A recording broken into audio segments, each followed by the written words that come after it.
Okay, so I want to go live in 5, 4, 3, 2. Good afternoon, everybody. Thanks for joining us today. I'm just going to give everybody a little bit of time just to make sure that they're getting on okay and logging on, and you've grabbed your coffee or your water or whatever it may be. And in the meantime, I'm just going to do a couple of bits of housekeeping to make sure you can find your way around as we're doing the webinar. So at the bottom of your screens, you should have a Q&A section. So if you're jumping on, feel free just to put something in there. Let us know that we can hear you, or that you can hear us even. So we're not just talking to nobody. Make sure that that works, and feel free to use that section as we go out as well to ask any questions. We're going to try and keep most of the questions answering till the end, but feel free to keep those coming in as we go along. So we've got them. Right, okay, I can see Marco, you can hear us, that's great. So we're broadcasted to the world, it seems. So we're working, which is good. While I introduce everybody, I'm just gonna, before I do that, I'm just gonna give it one more moment just to make sure that everybody's on, because I can see people are signing up still. Monica, I can see that you can hear us as well, thank you very much. Okay, good stuff.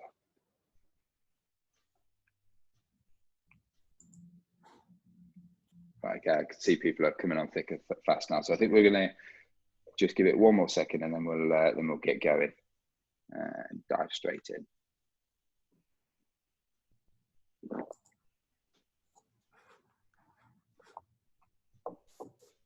Okay. So yeah, thanks again for joining us today. As we're all aware, these are obviously interesting times in terms of what's going on, and it's just not a local change, it's obviously a worldwide change. So there's lots of things to get used to, and what we wanted to do today is just try and give you some insights into what's going on in terms of various elements of the business community and some of the systems and things out there that can try to help you and help your clients, because they're going to have so many questions, you're going to have so many questions, you're trying to answer their questions or trying to help them out and help them point their business and navigate through these uncertain times. And it's a case of just trying to put some thought and measure into that rather than everybody just panicking. So there's lots of great resource out there. People are consolidating some really useful information together, and there's also some great systems which can help you and your clients navigate through these times as well. Because at the end of the day, we want to see lots of people coming out of this with good businesses the other side, and still have employees, and everybody's a little bit stronger because of it, if anything. So I think we really want to look at the positives from this. So I'm David from XU Magazine. If you've not come across XU Magazine before, we're a zero user magazine, and we obviously focus on zero quite heavily, but all of the apps and the ecosystem that sits around zero. And that's what we've pulled on today, some of that resource to help us out, to put something on for you. So I'm just going to run through quickly the other panelists that are joining me today, and then we're going to dive straight in and hear some of the things that they've got to say. So I've got Damien joining me from HR Central. If you want to give us a wave, Damien. Hi mate, hello everyone.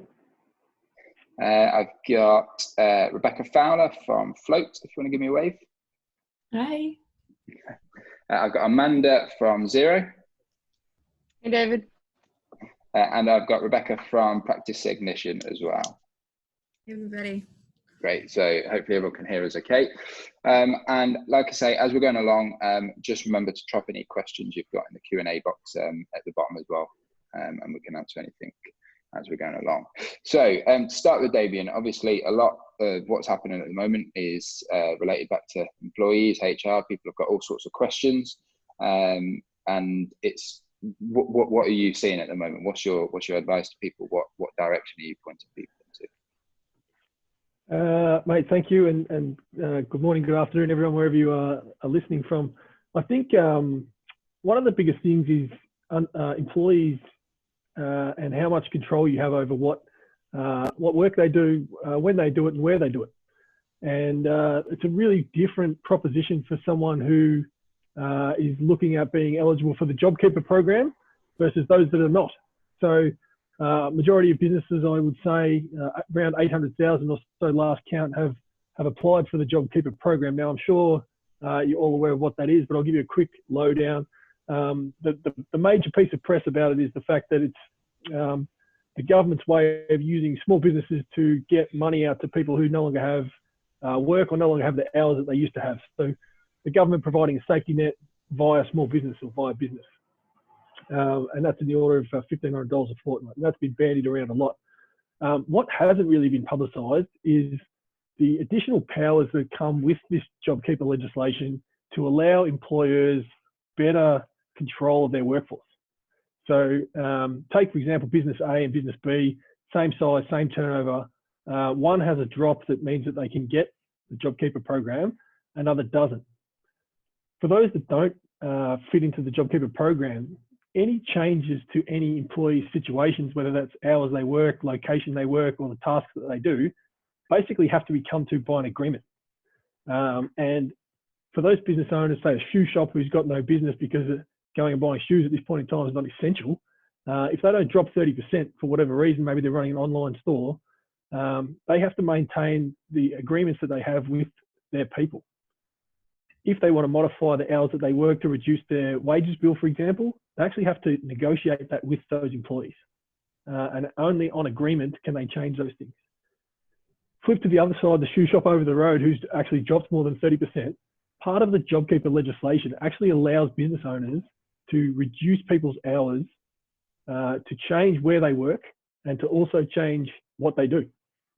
So we're working with people like gyms who they've been forced to close by a government directive, but due to the fact that they apply for the JobKeeper, they can actually direct their employees to come in and help, say, clean the gym or do filing, even though they would have been employed before as a trainer or as a receptionist. So the ability for business owners to take control over what those employees are actually doing for them, when they're doing it and how long they do it for, means they can really control their wages bill, but also get value out of having these people being around. And that's another part of what the government's trying to do. Yes, let's make sure they've got $1,500 a fortnight in their pockets or coming their way, but also let's maintain that relationship between the employer and the employee so that when we come out of this thing, which we will, that there's a relationship there that they can build on.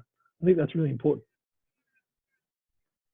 Yeah, absolutely. And one of the questions I kept flying around was some of the small business owners saying, look, this is great, and obviously the support is fantastic, but what can I do in terms of if I have to wait for cash to come in before that I can pay people, so I can't get my hands on the loan, I've run out of money in the bank, and so I can't carry on paying people until I get some more cash back in from the government or wherever that may be.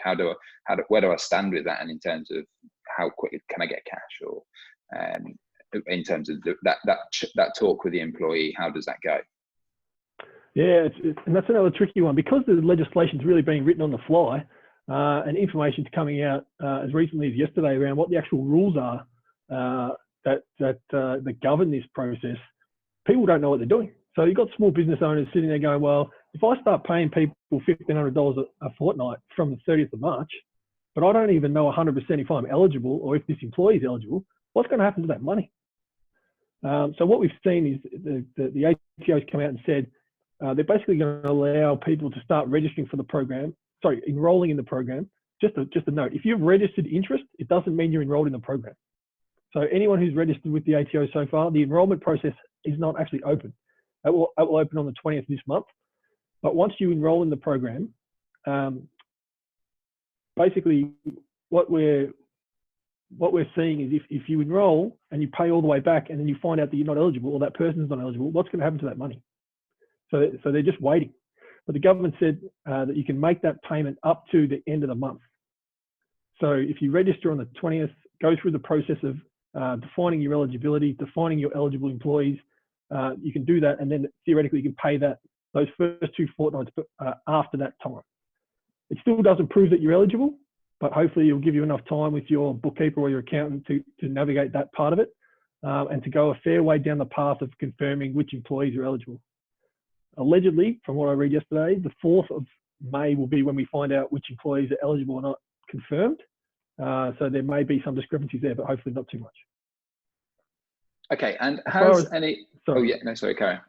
going to say, as far as actually getting cash to do that, that was another part of the legislation. So there was a leniency given to banks to allow them to fund small businesses who are going to need this cash to participate in this program. So there was actually a little bit of legislation in there to say to banks, hey, you're going to have to fund people that have had this drop. If you can prove that they look like they're going to be eligible, and they can prove to you based on the same way they're going to show it to the ATO, and they can show you the eligible employees from their payroll, we're imploring you to fund them. So in theory, the banks should be doing that. In practice, from the people we're talking to, the banks are getting smashed, and the turnaround time is slow. People are waiting weeks on weeks to get access to that money. It will be interesting to see what happens if there is that cash shortage, and we get to that point where it's the end of April and that money is due to be paid, where that leaves small businesses.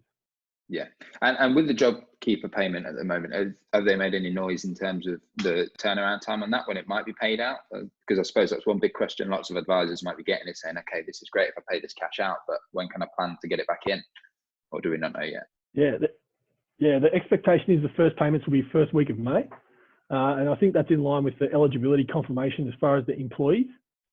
So I think what they're rushing to do is put through the eligibility of each employee, and then they're going to go back and do the company eligibility as a secondary part, because I think that's going to be more detailed in a lot of cases.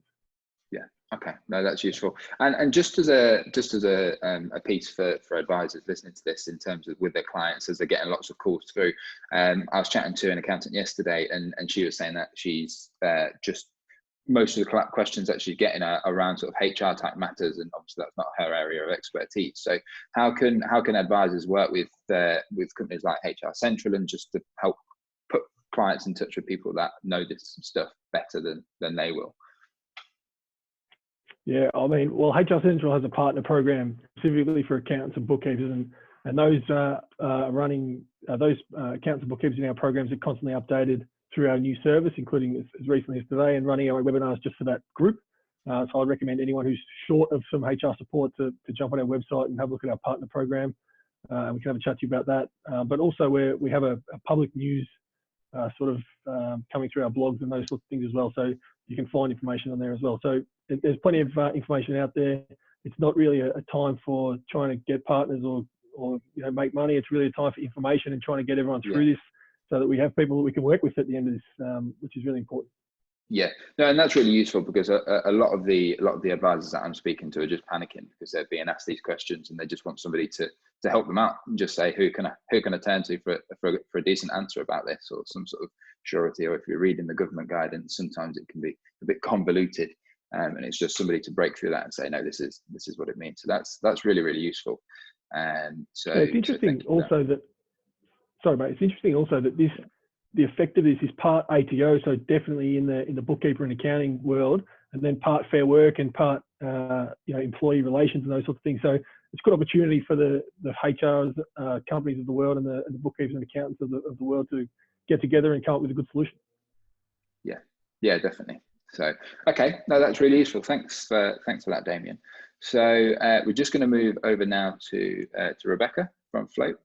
To talk all things sort of planning and forecasting and scenario planning. And obviously this is a big time where there's lots of things that are unsure.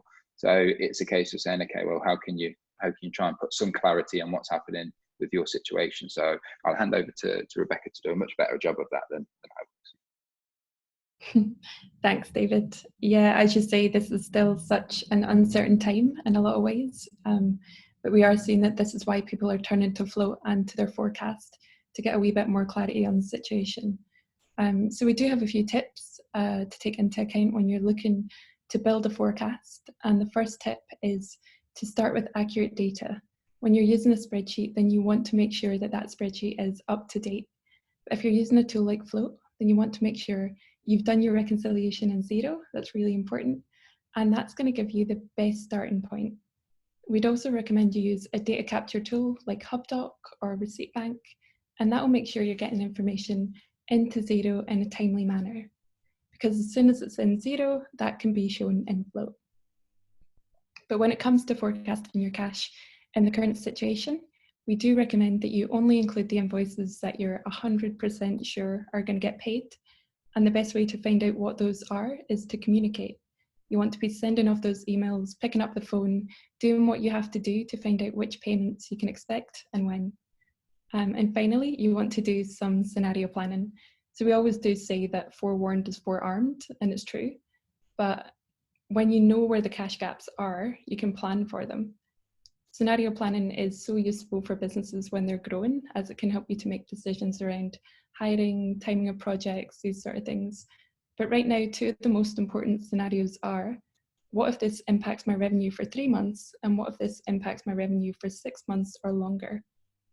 And within each of those scenarios, you'll have a heap of decisions to make. You might be wondering if you need to get a loan, and if so, when do you need that cash to hit your account? And the best way to determine this is to consult your forecast. And I think it also goes back to what Damien was saying about, what if this doesn't come in when I think it's going to hit my account, that JobKeeper. So you want to be planning for any eventuality. What if that is delayed by a month? What if I don't get it for all of my employees? Yeah, but just I want to move on now to how Float can help you and your clients during this time with cash flow management. Because if you are an accountant or bookkeeper, then you know that cash is king, obviously, but you'll also know that as much as you might have wanted to provide cash flow forecasting to your clients over the years, there's always been something more pressing that's come up. Keeping clients out of jail is probably number one for a lot of accountants and bookkeepers. But right now, there's nothing more important to the survival of your client's business than cash.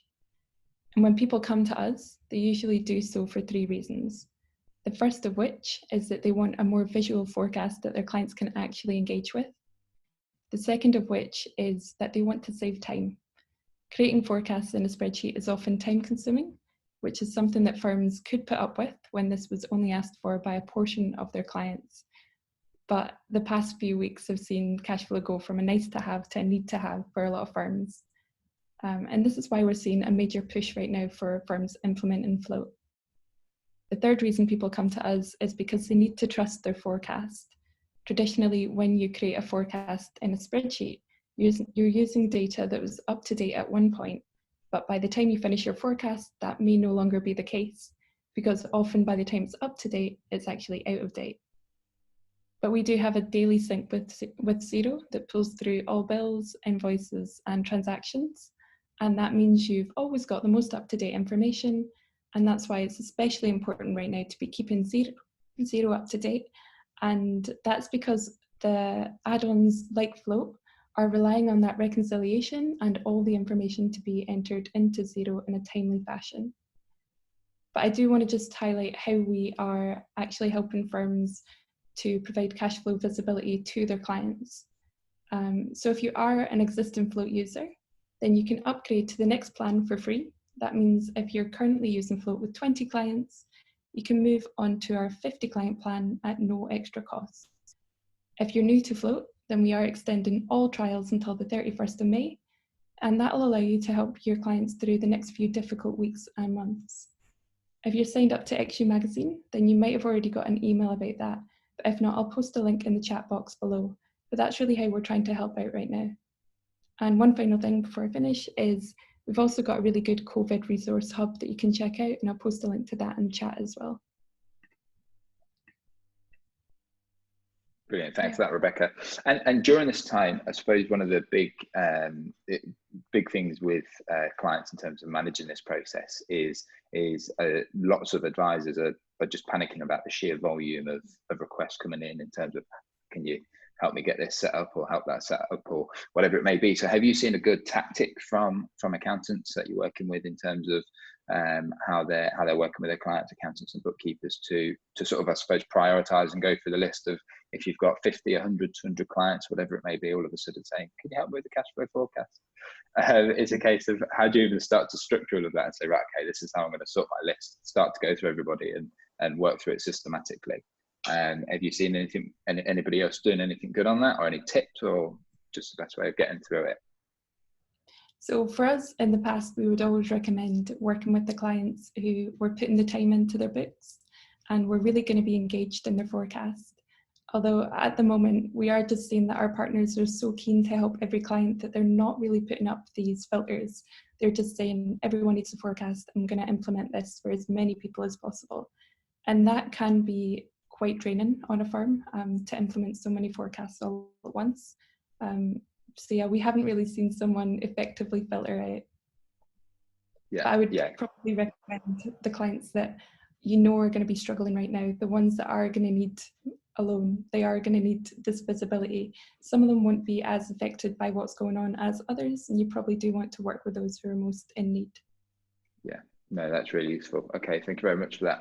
And have you seen anything within Float at the moment in terms of things to watch out for, or that people, I mean, one of the things that you mentioned was only include, for example, sales invoices that you know you're going to get in, rather than the blue sky thinking of, yeah, I think this is going to happen. Have you got any other top tips like that, or things that you've seen people doing or including that you think, okay, it's just not worth trying to rely on that at the moment, or a common theme that keeps coming up? We are seeing a lot of people obviously just excluding everything they don't think is going to get paid, as you say. Features that aren't being used right now are more along the advisory for growth, helping your clients to plan for hiring, for moving to new offices, because those things probably just aren't happening right now. But one thing that is really, really being massively used right now is our scenario tool. It's what if I have to lay off half my staff? What if I have to do this? What if I can't afford to take my own wage for the next 6 months? And these, although they are quite hard scenarios to run, they're so important just for giving you that visibility into what if that happens, because we just don't know right now. Yeah, no, that's really useful. Thank you very much for that, Rebecca. So Amanda, coming to you. So Amanda from Xero. Xero's been doing a great job at the moment in terms of pushing out some really useful information, and just, like I said, just cutting through all the information that's out there from the government and everywhere else, and trying to consolidate it and just put it into a nice format. So I'll hand over to you, Amanda, in terms of what you're doing at the moment, and also some of the things that you're seeing within Xero, obviously what's going on, and some of the advice that you've got, I suppose, for some of the advisors out there. Yeah, thanks, David. So thanks for having me join in today. I know that our community of bookkeepers and accountants are plugging into many, many webinars, and I think it's wonderful that there are so much diversity of information that's being available and readily available. So thanks for having me on board. So my role in Australia as head of community has me plugging in with our very vibrant community of accountants and bookkeepers. We've got over 4,500 partners that are engaging in our Australian community, and then we've got a wider global community that you can find in Xero Central as well. And what we can tell from that firsthand is that there is so many conversations that are happening. We've had this wonderful community that would on average have about 1,000 interactions every month. And right now we've got 9,000 interactions a week happening between our bookkeepers and our accountants. And to us, that's a reflection of the amount of information that is being consumed, the pace at which things are moving. It is, I don't want to say, everybody stop saying it's unprecedented times, but they are extraordinary times. And we, first of all, have just been absolutely delighted to see our partners connecting the way that they are and creating that sense of journeying through this together. So what I can talk about is a little bit about what we're experiencing through the eyes of our partners, and the things that they've been picking up and the things that they've been sharing amongst themselves. Obviously, the first thing is that they're not alone. They are working together. This is an industry that is having to be on the front foot like it's never been before. Benefit is that this is what we've trained for, right? There's all the skills and all the experience that all the accountants and bookkeepers have amassed over time is right now being used as an essential service. Yeah, it might not be listed as an essential service on all the documentations, but it's really apparent that to keep the economy going, accountants and bookkeepers are needed like never before. That interaction together has been, wonderful to watch, but certainly the feedback from our accountants and bookkeepers has been that it's incredibly powerful, because many accountants and bookkeepers really pride themselves on knowledge and on being trusted advisors. And they're being thrown into a space where information is being, headed at them on a Sunday afternoon and ready to be, discussed with the client on Monday morning. They need to consume information at a pace that's just never been done before, and really important information that's incredibly overwhelming, and it's difficult to ensure that you can make the right advice and give the right decisions. So the first thing we're seeing happen is that our accountants and bookkeepers are giving each other reassurance that it's okay to sometimes say that you don't know, but that you're certainly going to find out. Your clients want to know that you have the ability to get access to the right information, and you are going to be able to give them the right information for their circumstances. But that sometimes with the pace of what things are going, it's okay in that moment to say, you don't know, but you're going to be able to find out. And we've certainly found that that's something that our community are talking about amongst themselves. Bit like Rebecca's point, though, saying cash flow is king, but real-time data is the realm. So operating on real-time data has never been more important. Understanding that getting your clients reconciling their data as often as they possibly can is going to help ensure that you're making decisions on information that is current and up to date. What was happening last week is very much not likely to be what was happening yesterday, and quite possibly not what was happening this morning. And so again, using tools like Xero and HubDoc to make sure that each and every day you've got things right up to date so that you can be helping your clients make a decision. Use tools like Float to be able to predict and scenario plan what's happening ahead based on information as it stands today, because things are moving so quickly. We're also finding that our community really want to ensure that this is not the time to undervalue your service. It's very challenging to work with small businesses that they themselves are struggled, but understand the value that you're contributing. Understand that if you don't apply your own oxygen mask, it's incredibly hard for you to be helping anybody else. And if your business can't stay open, then you're certainly not able to help all your clients who do rely and need your services now. So again, we're seeing lots of communication happen amongst our community as to how they can be supporting each other. There's conversations around maybe structuring your payments differently, maybe being flexible about what you're charging for, and recognizing that these are extraordinary times. But at the same time, if you can't sustain your business, then you can't help anybody. And you are, each and every one of our bookkeepers and accountants are doing extraordinary amounts of work. And so there is certainly something in that in terms of holding on to the value that you're providing as a business operator yourself. So they're the main things that we've seen coming through. Obviously, we've got a business continuity hub where we're updating every day regular government information across all our regions, and so you find that on our Xero Central. So that's up to date. We're running our own webinars, our own updates, and our opportunities to get our own community together as well, just so that we can provide that space for people to be sharing their experiences. Because what's same but different, and everybody's doing it slightly differently, but there's so much that they're sharing and being able to iron sharpens iron. So it's been we've been very mindful of what's going on in the community at the moment. Thanks, Amanda. That's really useful, and I think that is the key from lots of advisors that I've been speaking to, and accountants and bookkeepers, that just having other people to speak to, other accountants, other bookkeepers, to say that this is what I'm telling people. Is what are you telling people, and how are we going about this? And it's really nice just to have somebody else to say, yeah, I'm doing the same thing, or that's fine, just carry on. And having that support is really key, isn't it? So I think it's an amazing stat in terms of how it's gone to the 9,000 weekly sort of interaction. It's amazing, isn't it? Yeah, look, it's a lot of chatter, and that's again, and we're all working. Welcome to my study. I mean, we're all working from home. Most of it's in isolation, and so that virtual connection point has become incredibly important to share information, instead, and just simply answer, watching problem solve to find a solution that works for everybody too. Yeah, no, absolutely. That's really, really useful. And yeah, I'd encourage anybody to go and look at that resource as well that Xero's putting out. And especially if you're struggling to keep on top of the sort of amount of queries from clients. Because I was speaking to a bookkeeper yesterday, and he was saying that he's getting asked all sorts of queries and questions. And him and his business partner are just snowed under. So they're really pointing people in the direction of that to look at first. And they're saying, look, have a look at that. If that doesn't answer the question, then give me a shout.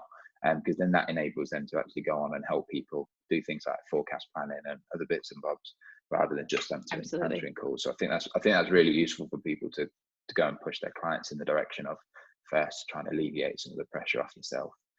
So that's key. So thanks for keeping that up to date. That's really useful. So finally, we're going to go over to Rebecca from Practice Ignition. And so following on from that, it's quite a good sort of lead in, really, in terms of making sure that accountants are also looking after themselves as well as their clients, and interacting with those clients, and then how do you go about that? Just any other advice that you've got for them during these times is really useful. Yeah, absolutely. Amanda actually set that up quite nice as a good lead into practice ignition.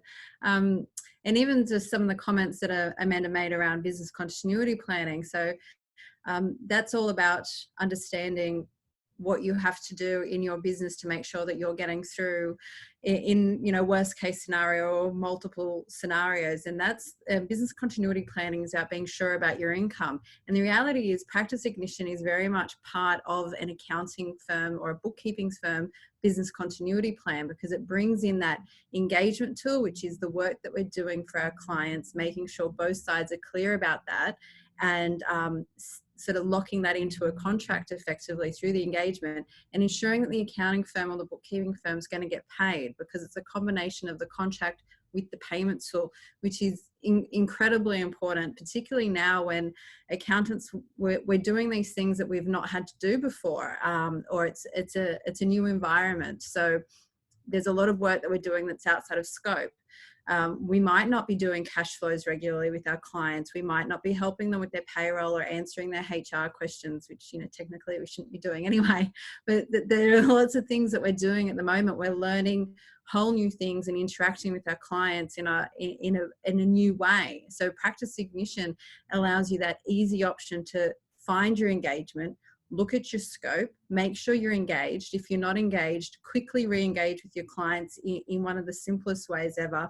You'd have a templated list of services about the new services you could be offering, which would be helping your clients apply for the JobKeeper payments, helping your clients confirm that they're eligible, helping your clients process payroll, because payroll is going to be a little bit different for the coming period of time, or understanding the changes that Xero's making and training your clients on a new way to do it, or even taking it over from them if they're not comfortable. All of these are additional services, and there's going to be so many more that are going to come out over a period of time. And accountants and bookkeepers need to make sure that they're engaged to do this work. The clients know that they're going to do the work. They know that they're going to. There's expectation, and we know that we're going to get paid, and the clients know how much they're going to have to pay for it. And you can also then set some flexibility around the payments, if it's upfront or spread out over 12 months or paid on completion. It's all about taking away that unknown, and that's what this continuity planning is really about for both sides. It's understanding where everyone sits, making sure that you are really comfortable about the work that you have to do and the income that you've got. It's all about taking away that unknown and being able to make everyone comfortable and get through this period. Thanks, that's really useful. And how are you finding some of the accountants and bookkeepers that you work with? How are they having some of those, I suppose, awkward conversations with their clients, or how are they thinking about how are we going to approach this? Because naturally you want to help everybody, but equally you need to almost think about yourself as well, because like Amanda was saying, if you're not around, then you can't help others. So how are you finding people approaching those conversations with their clients?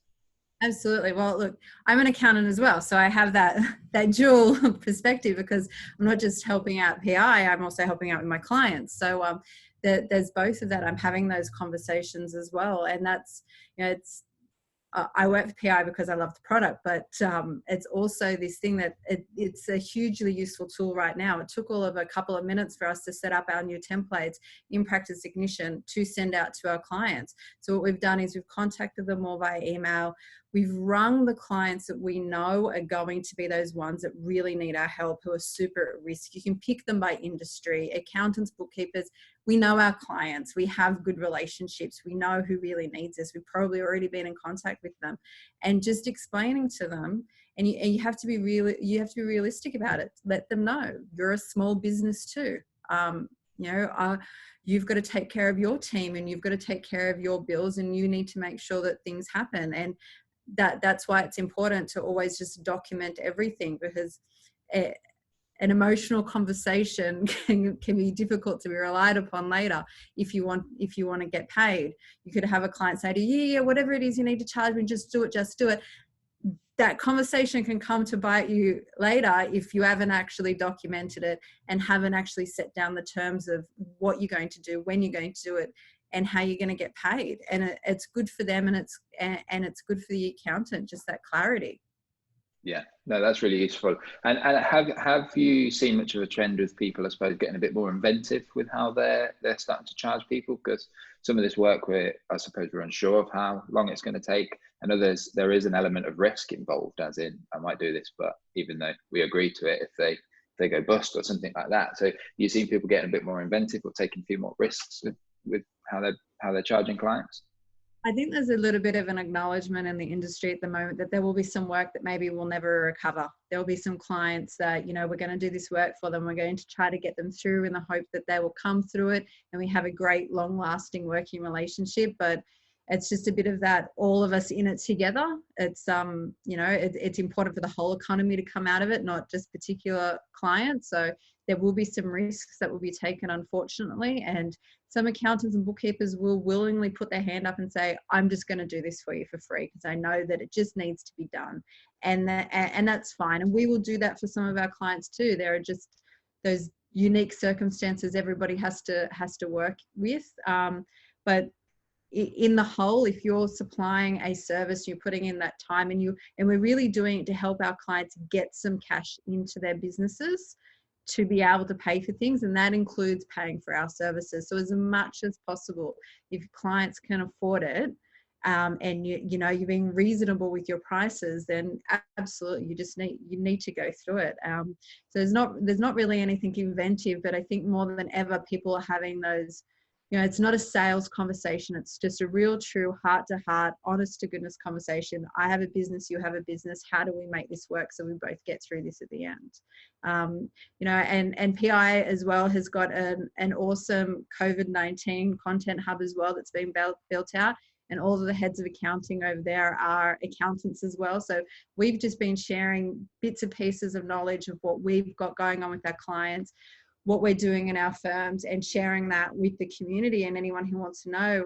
Some of it's really specific to industry, like we've got hospitality clients, this is how they're getting through their business at this time, this is what they're doing, or gyms or rent, real estate, whatever it is, different industries, and then some realities of how we're actually coping, what we're doing in our businesses, and how to get paid for the work that you're doing. So we've got a fantastic hub there, and there's lots of blogs and videos and content for all of our partners to have a look at. Brilliant. Thanks, Rebecca. That's really useful. Yeah, and again, I encourage people to go and look at some of that content because, again, it's really good. Some really, really good stuff in there, and you can just glean some real gems from it, which I think will really help people out during this time. So thanks for that, and that's very useful. So I've got a couple of questions that have come through now, so I'm just going to fire these out to the relevant people and see if we can answer some of the questions you've got. Feel free to drop a couple more in if you've not asked your question yet.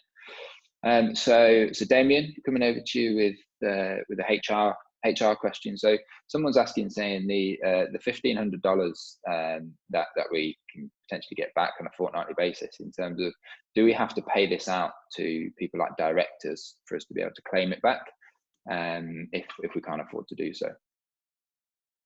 Yeah, pretty much. It's supposed to be a payment in arrears, based on the fact that you've already paid it out. And the legislation or the information that I've seen lately suggests that it's got to be done for this fortnight, and for last fortnight by the end of the month. Okay, yeah. So as far as we're aware, it seems like it does have to be paid out within there. Yeah. And it was a question around mainly in terms of earnings and pension as well, and the opportunity for somebody to refuse the JobKeeper payment. So if a member of staff says, actually, no, I don't want the JobKeeper payment, can they effectively say no to that? Well, they can if they don't fill out the form that says they're in it, they can do that. Yeah. I haven't seen any penalties as to what is going to happen to the person or to the company. I think it would be a pretty odd circumstance for someone to not want to do it. I think if you're on Job Seeker or you're getting some other benefits, there will be an impact insofar as from a personal tax point of view. It's out of my area, but I'm sure that the Services Australia would handle that in the same way that they would if your income changed for any other reason. But you should be better off. I think that the maximum you can get for Job Seeker, for example, is just over 1,100. And if you're on JobKeeper, barring any other payments, your 1,500 comes down to just over 1,300 after tax, give or take. So for the most part, it should be in the best interest of the employee to actually be part of the program. And the government, I think, has done that intentionally to try and make sure that as many employees as possible retain their links with their employers, so that after this they walk straight back into a job, albeit maybe stepping back up to where they were, but that it's not a matter of, okay, we all need to go out and recruit people now. It's just, let's turn these people back on from maybe 0 hours out to a day a week to 2 days to 3 days back to full time. Yeah. Okay, that's really useful. Thank you. And so I've got another question here, which is asking about that sort of interaction with other accountants and bookkeepers. So Amanda, you might want to answer this one, but they were saying, is it basically what resources out there in terms of the chats, or if I'm not, for example, a Xero advisor, are there generic groups that I can go to and speak with other accountants, or are there Facebook groups out there that I can join? Have you got any hot tips for any groups out there? Yeah, so our business continuity hub is open. We've opened that up so beyond our accountants and bookkeepers, and even beyond our own small business customers. So that is open to everybody, and that includes a community component where you can chat to other small businesses and other accountants and bookkeepers globally. So that's a really good place to start. The community that we've got here in Australia is for our accountant and bookkeeping partners specifically. There is a Xero users Facebook group. Again, that's a more wider group that's run by one of our super passionate bookkeepers. So there's a couple of those sorts of groups available to them as well. But the link that I popped in earlier will take them through our business continuity hub, and that's where you'll find our community. So it's a great place to start. Fantastic. That's really useful. Thank you very much. And I think we've got through most of the questions so far. We've probably done quite a good job, I think, of answering them as we've gone along, which is, I think it's a good thing. So, I'll just give, while I just wrap up, I'll give everyone a second or two to drop a question in if you've got one. But I'm not sure if there's any last minute things that any of you want to say in terms of that. Someone else has said that's triggered something. Have you got any last minute thoughts? No worries if not. I just want to close by saying to everybody who's listening, all the best. Like, this is some really tough stuff that, I don't think any of the generations before have had to face quite the same sort of circumstances. It feels like a marathon that we're running at a sprinter's pace. So for those that are listening in, it's great that they're giving themselves the opportunity to hear different ideas and different views, but just, take care of yourselves, take care of your family and your communities, and know that I'm sure we all get through, but it's, be kind on yourself in the process. Yeah, thanks for that, Amanda. Yeah, I think that's a key takeaway from this, and I think the good thing is, if there's a good thing about this, is that it's not just a very select few people involved in this. It's obviously a global thing, which makes it a little bit easier when you're trying to negotiate things. Or I was speaking to somebody yesterday, and they were talking about they've got all this equipment that they're leasing, and they're thinking, what do I do? But it's a case of, well, everybody's in the same boat, so it's not like just their business is having problems. So if they speak to the people who are sort of leasing them that equipment or giving them a loan or whatever it may be, they're going to be a bit more lenient and try to work through it, because they've obviously got a whole host of other people in the same position. And I think that's what we have to remember, and not let that panic set in and think, actually, it's not just me in this position, it's everybody else as well, which when it comes to trying to negotiate payment terms and things like that, it makes it in one sense a bit easier sometimes, because it's a case of we all need to work together in this to get through. There's no point in just sticking our heels in the sand. So that's really useful. Thank you for that. So thanks for joining us today. If you've got any more questions, or you think of one after this, feel free to email it through. You should have my details after the webinar on there from when you registered, and I can filter that onto the correct person if I can't answer that. So thank you again. Keep safe.